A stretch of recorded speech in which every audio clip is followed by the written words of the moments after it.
Hi, I'm Lee Iridium. Hope you're doing all right today. It's reaction time. So this is a suggestion. It's a little bit of an older suggestion, not only a couple of years old, I think, but it's from the band Narnia. Now, I get a lot of requests for this band. Christian metal band, highly popular with Christian metal fans, without a doubt. I did react to one more of their songs, another one of their ones called The War That Tore the Land a while ago. I think that's what it's called. Off the same album, and the album's From Darkness to Light. And the song I'm going to react to, I'm going to react to actually two. And it's From Darkness to Light Part 1 and then Part 2. Bit of one-off for me. Never done two parts.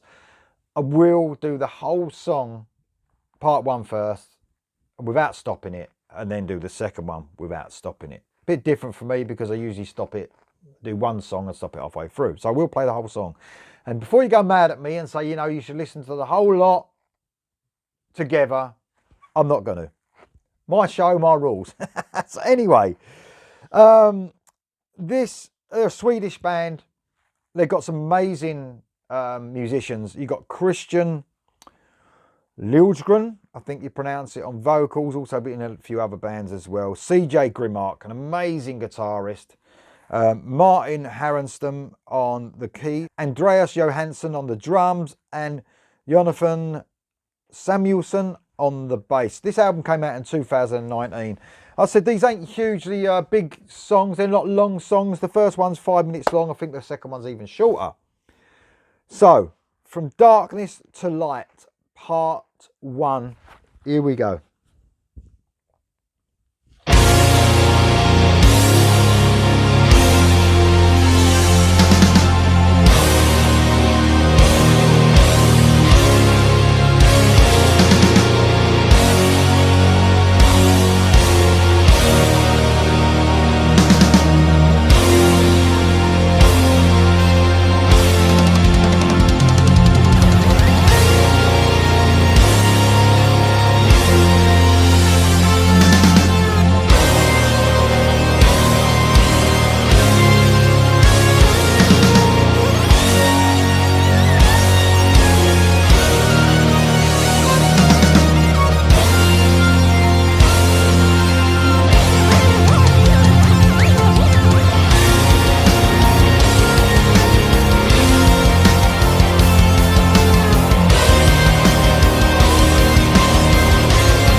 In this time, we gather round 1,000 faces.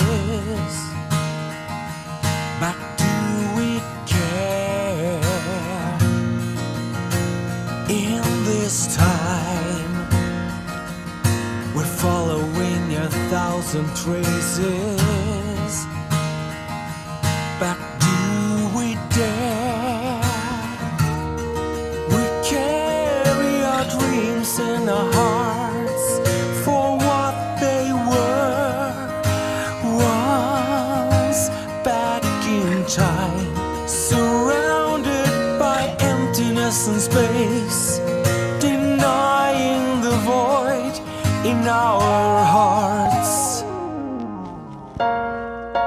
hanging by a thread. I'm praying when life has run aground and winds have turned. I live and I learn through deserts, sorrow and despair.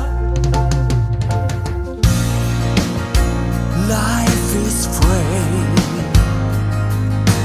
love is pain when night is falling,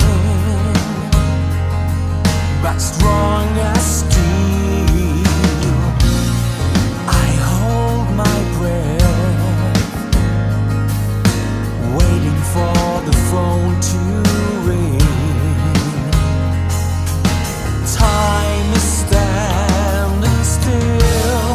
I pray in the night. Seconds like hours passing by, and she saw the angel standing by your side, hanging by a thread. I'm praying when life has run aground and winds have turned. I live and I learn through deserts, sorrow and despair. Hanging by a thread, I'm praying. I'm begging you to please take my hand.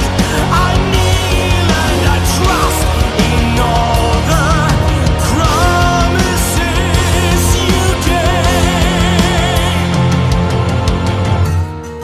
I open my eyes,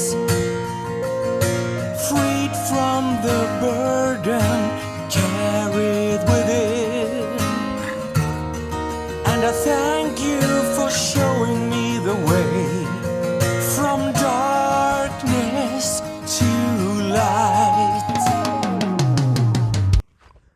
I realised that ended abruptly. Obviously, I didn't know it was going to end because it's the first time I've heard it. So I can feel obviously that it's going to go into something completely different. But man, what a lovely build up. I mean, that flew by as well. That was 5 minutes, and really it only changed dramatically towards the end of that 5 minutes with the electric guitar coming in as such.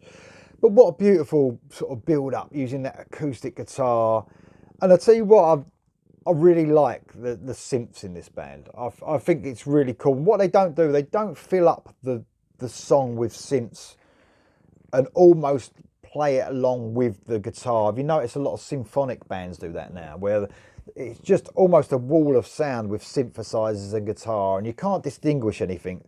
I love the separation this band use with the instruments, where synths are used a great deal, but they're so separate than the guitar. They're not like played along with. They're a separate instrument and doing their own really cool, intricate thing. So I love it. And the guy's voice, I mean, I've heard him sing, I think he sings for the Waymaker, and he sang on that Flames of Fire. I hope I'm not getting confused. I think he sings in a few bands, and he's got a real strong, powerful vocal. And obviously in this, the subtlety he uses in the tone, it's just absolutely amazing. I'm really excited to hear part 2, to see what's going to happen, you know, because like I said, this one is more the build for what's coming. So I'm hoping there's going to be something that really explodes this time.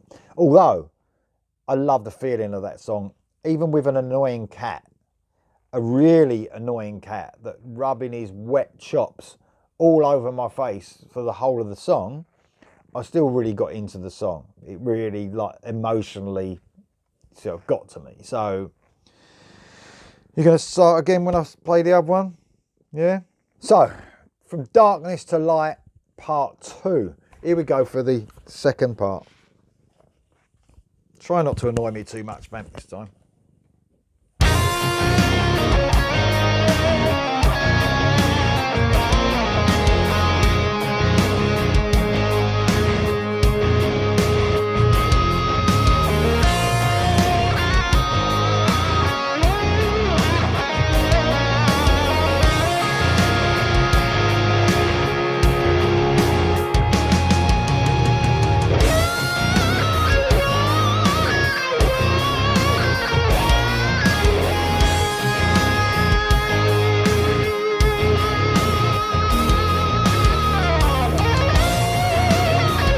Right on time.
Well, I obviously didn't know it was going to be an instrumental part 2.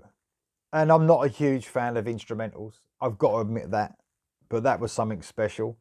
So almost I feel like, well, I was hearing it as one song because I remembered how I left it on part 1. And it definitely, you know, more than sometimes when you get a part 1 and a part 2, it's completely different. But this almost felt, yes, like it was part of part 1. It definitely built that first part, you know, to make this the second part. And it almost felt like one song for me. Perhaps I would have preferred it in one part. I don't know, or would have preferred to listen to it in one part. I knew I was taking a risk by not doing that, but I loved it. And do you know what the really cool thing about this is? CJ Grimmark is an absolutely outstanding guitarist. I mean, if you want to check out some recent stuff he did, the stuff he done with Martin Simpson's Destroyer of Death, 2 songs, check them out. They are amazing. And some of his guitar playing is just mind-blowingly technical. But what he does here is show complete restraint with that, I think it's a slide guitar. But a slide guitar not as you know it. Usually when you listen to slide guitar, you're listening to Southern rock or something like that. But how beautiful did he use that slide guitar in that? Some beautiful guitar melodies going over that piano. And you know what? The synths in that as well. I love the piano in it. But the synths were really like really nice atmosphere. They were in the background. You could hear them sort of just going across the background, and that with that rhythm guitar playing, and they didn't drown out the guitar. Just used perfectly. What a brilliant instrumental that was, and it's definitely one to listen to before anyone has a go at me in one go. I know that now, but you know what? I always stop it. They're my rules. That's what I do. So I'm not sad that I did it. I'm sort of glad I separated it so I could sort of talk about the way it did feel as one, and it would have felt better as one. But absolutely fantastic, because even then as one song it still would have been 8 minutes and 45 seconds long. I mean, how many songs are over 10 minutes now? Every Iron Maiden song is, so why can't Narnia do one? Anyway, absolutely outstanding. That has been requested by a few people, so thank you for those guys that have suggested that. It really does that's really emotionally charged music, without a doubt. And they got a new album, I think, coming out this year, so I'm really going to have a look out for that one. Brilliant. Narnia, From Darkness to Light, parts 1 and part 2. What do you think of that songs? In the comments below, and I'll see you next time.